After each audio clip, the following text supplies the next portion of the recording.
अस्सलाम वालेकुम dear students and dear viewers, welcome करते हैं आपका राकिब जिया के यूट्यूब चैनल में। दोस्तों, आज पॉलिटिकल साइंस का जो इंपॉर्टेंट टॉपिक हम डिस्कस करने जा रहे हैं that is decline and resurgence of political theory. अगर आप बीजी फिफ्थ सेमेस्टर कश्मीर यूनिवर्सिटी में पढ़ रहे हैं तो आपके सिलेबस में ये दूसरा टॉपिक रहेगा, और अगर आप किसी और यूनिवर्सिटी में like cluster university Jammu, cluster university Srinagar या जामिया मिलिया या JNU किसी भी इंडिया की यूनिवर्सिटी में आप पढ़ रहे हैं तो ये टॉपिक ज़रूर आपके सिलेबस में होगा। इसलिए आज के टॉपिक को समझने के लिए इस वीडियो में एंड तक हमारे साथ बने रहिए। जो भी कोई कंफ्यूजन होगा तो आप ज़रूर हमारे साथ कमेंट्स के ज़रिए से या फेसबुक या व्हाट्सएप की लिंक के ज़रिए से जुड़ सकते हैं। तो आइए आज का टॉपिक हम शुरू करते हैं। So far as the decline of political theory is concerned, the first opinion is given by David Easton. David Easton is one of the modern political scientists, and in his article, The Decline of Modern Political Theory, he has identified the following reasons for the decline of political theory. David Easton जो एक modern political thinker है, उसने जो है political theory के बारे में जो अपना आर्टिकल लिखा था कि the decline of modern political theory, उसमें उसने कुछ पॉइंट्स डिस्कस किए हैं जो यहाँ पे हम डिस्कस करेंगे। पहला उसमें पॉइंट आता है historicism. David Easton considered contemporary political scientists for the decline of political theory. David Easton को लगता है कि जो कंटेम्प्रेरी पॉलिटिकल साइंटिस्ट्स है वो रेस्पॉन्सिबल है डिक्लाइन ऑफ पॉलिटिकल थ्योरी के लिए, क्योंकि ये जो ईस्टन कहता है ये जो पॉलिटिकल साइंटिस्ट्स है ना, ये हिस्ट्री के ऊपर, पास्ट के ऊपर, जो पास्ट में पॉलिटिकल थॉट था या पॉलिटिकल फिलॉसफी थी उसके ऊपर ज़्यादा फोकस करते हैं। इसलिए डेविड ईस्टन को लगता है कि जो मेजर कॉज है डिक्लाइन ऑफ पॉलिटिकल थ्योरी का that is historicism. Easton argued that writers like George H. Sabine, Weber, A.G. और R.W. Carley, William Dunning, ये जितने भी लोग हैं ना, they have taken the subject very close to the discipline of history. उन्होंने political theory को political history के साथ मिक्स किया है, जिसकी वजह से पॉलिटिकल थ्योरी का डिक्लाइन हुआ। This is one of the reason given by David Easton. Second point is moral relativism. According to David Easton, growth of relativistic attitude towards values or moral relativism was also responsible for the decline of political theory. David Easton कहता है ये जो morality, ethics और values जो है ये basically responsible है decline of political theory के लिए, क्योंकि जो पॉलिटिकल थ्योरी होती है ये वैल्यू फ्री होती है, ये इसमें फैक्ट्स के ऊपर ज़्यादा फोकस होना चाहिए। David Easton accused David Hume and Max Weber of having relativistic attitude towards values. इसलिए डेविड ईस्टन ने कहा कि जो डेविड ह्यूम और मैक्स वेबर है वो इसके लिए रेस्पॉन्सिबल है, क्योंकि उन्होंने वैल्यूज के ऊपर ज़्यादा फोकस किया, जिससे हमारी पॉलिटिकल थ्योरी का डिक्लाइन हुआ। एग्जाम्पल के तौर पे अगर हम देखें रशियन रेवोल्यूशन जो 1917 में हुआ, जब तब से उससे पहले क्या होता था, कैपिटलिज्म और डेमोक्रेसी जो था ना, इसको सब फॉलो करते थे। लेकिन जब 1917 में रशियन रेवोल्यूशन आया तो एकदम से उनके वैल्यूज बदल गए, उन्होंने सोशलिज्म को, कम्युनिज्म को, जो है मार्क्सिज्म को अपनाना शुरू किया। तो वैल्यूज बदलते रहते हैं, जबकि फैक्ट होता है, और पॉलिटिकल थ्योरी जो है ये वैल्यू फ्री होनी चाहिए। Third point is confusion between science and theory. David Easton कहता है कि जो हमारे पॉलिटिकल साइंटिस्ट्स है वो कंफ्यूज हो जाते हैं कि थ्योरी और साइंस क्या होता है, इसको कैसे डिफरेंशिएट किया जाए। That means David Easton accused that the use of both science and theory in a wrong way by the political scientists was also responsible for the decline of political theory.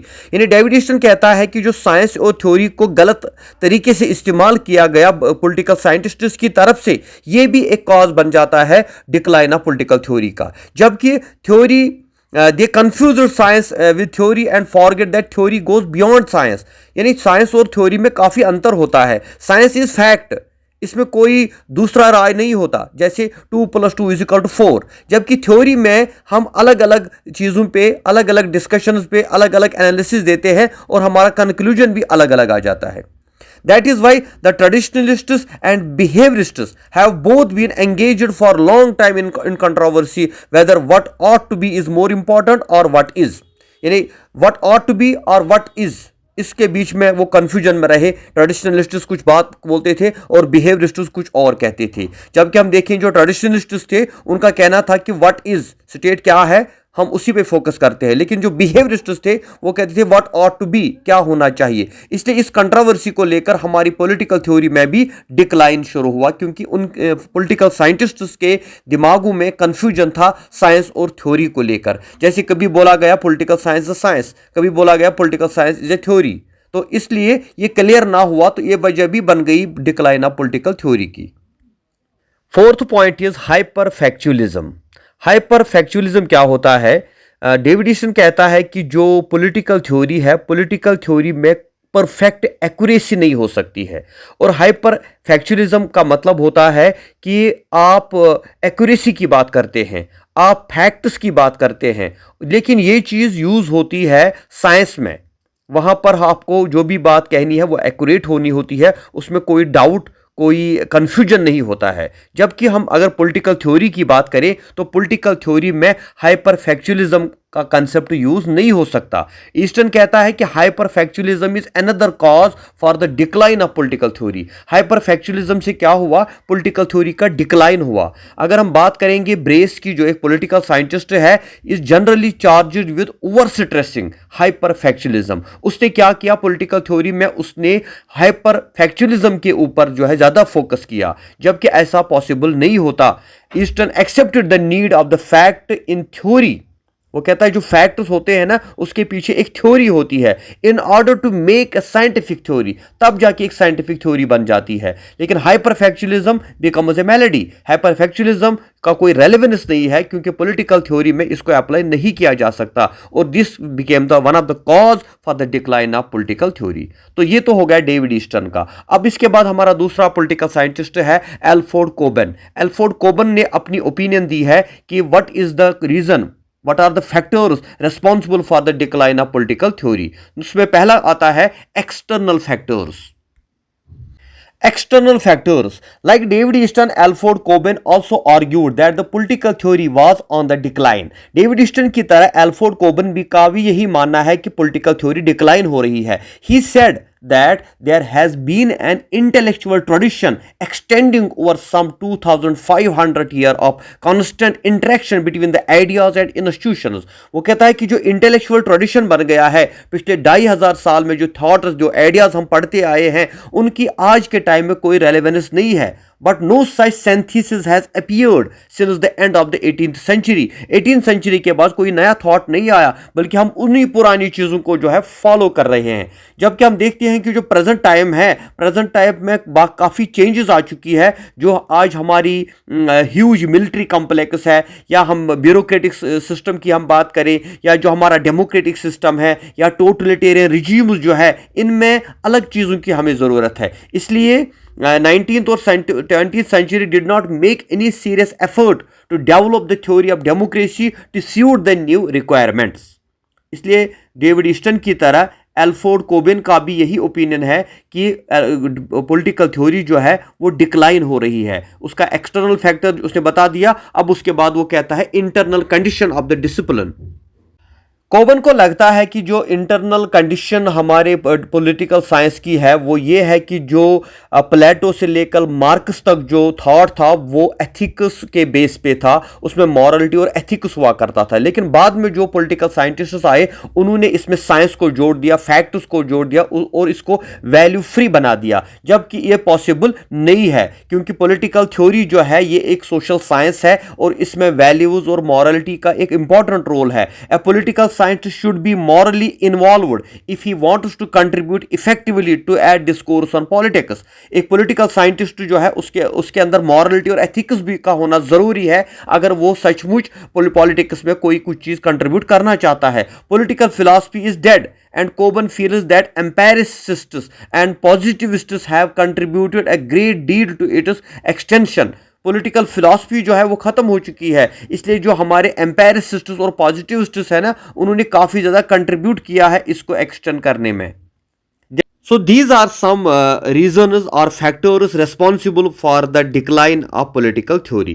तो ये तो हो गया एक part हमारे question का complete. अगर आपको एग्जाम में आएगा right A detailed note on the decline of political theory, तो ये जो मैंने पॉइंट्स डिस्कस किए ये उसमें आप लिखेंगे. अब इसके बाद आता है रिसर्जेंस ऑफ पॉलिटिकल थ्योरी, यानी जब डिक्लाइन होता है उसके बाद ये पॉलिटिकल थ्योरी कैसे फिर एमर्ज हुई, फिर कैसे इसने जन्म लिया. तो रिसर्जेंस ऑफ पॉलिटिकल थ्योरी क्या होता है, अब इसके ऊपर हम बात करेंगे. In 1950s and 1960s, the political theory is in a state of decline. 1950s और 1960s में अगर हम देखें तो political theory decline में थी. The reason for this was the influence of historical approach, logical positivism, Marxism, hyperfactualism, growth of constitutional law, empirical political sociology on the minds of political thinkers. और इसका reason क्या था, जो हमने पहले भी पढ़ा कि जो हमारे political thinkers थे उनके दिमागों में Marxism, logical positivism, historical approach का इन्फ्लुएंस था.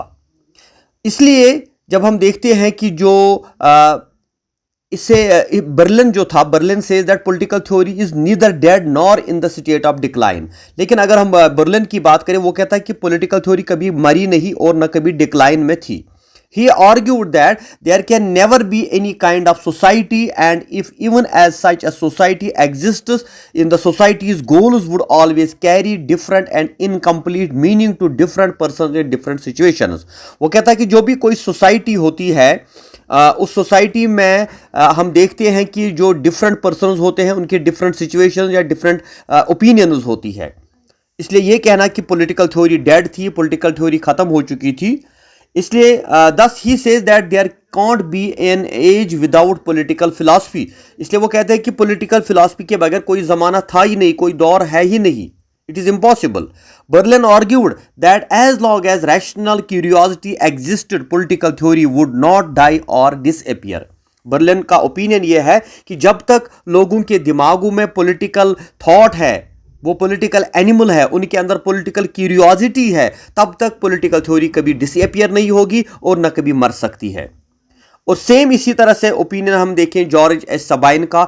ही opined that if political theory is systematic discipline investigation of political problems, then it is difficult to say that political theory was dead in 1950s and 1960s. George Sabine भी इसके खिलाफ बोलता. वो कहता है कि अगर हम देखें कि जो पॉलिटिकल प्रॉब्लम्स जो है, पॉलिटिकल प्रॉब्लम्स का सल्यूशन निकालना जो है ये हर दौर में आया है, इसलिए ये कहना कि ये डेड हो चुका है ऐसा पॉसिबल नहीं.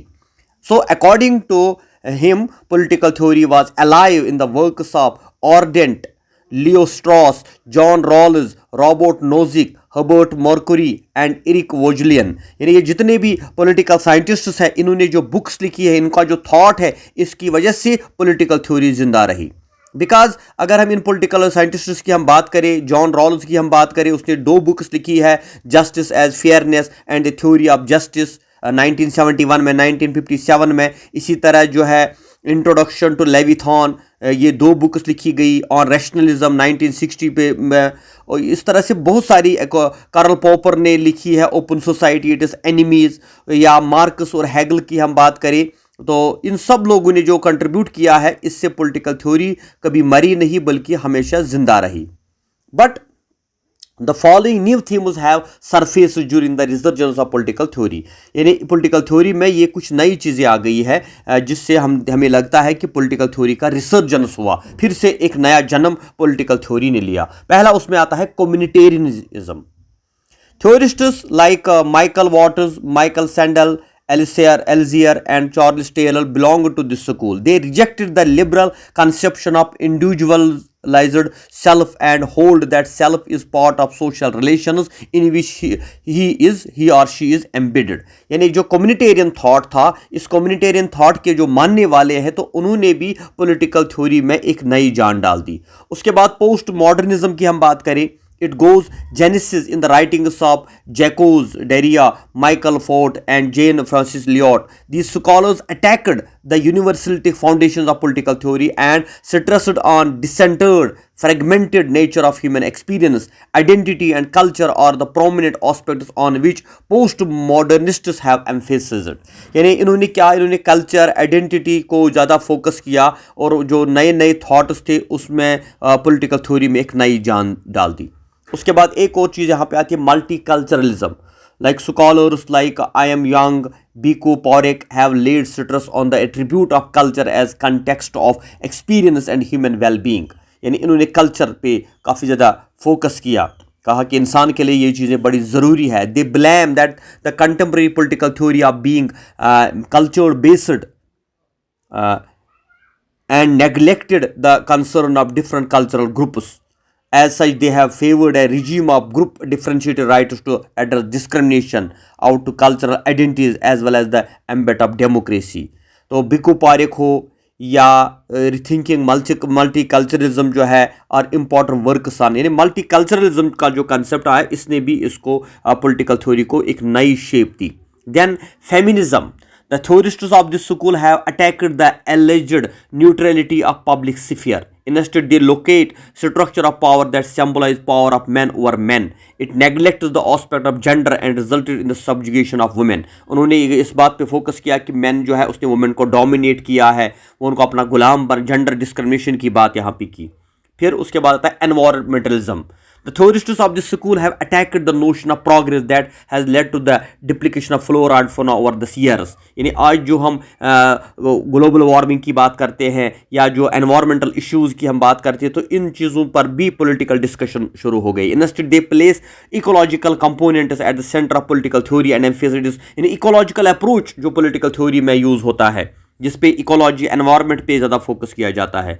तो thus in brief it can be argued that in 1950s and 1960s factors such as historicism, hyperfactualism, moral relativism, ideological reductionism led to the decline of political theory. However, in 1970s onwards, ठीक है, 50 और 19 के दौर में historical approaches ने, फैक्चुअलिज्म ने, moral relativism ने इसको डिक्लाइन किया था पॉलिटिकल थ्योरी ने। बट 1970s के बाद एक नया दौर शुरू हुआ जब works of scholars like Michael Oxford, Robert Nozick, Eric Voegelin, Hannon, John Rawls, F.W. York, Isaiah Berlin, Bhikhu Parekh and Karl Popper revived the political theory. यानी 1917 के ऑनवर्ड्स हमने देखा ये जो नए पॉलिटिकल थिंकर आए, सोशोलॉजिस्ट्स आए, साइकोलॉजिस्ट्स आए, इन्होंने पॉलिटिकल थ्योरी को फिर से रिवाइव किया, फिर से जिंदा किया और फिर से इसमें एक नई जान डाल दी।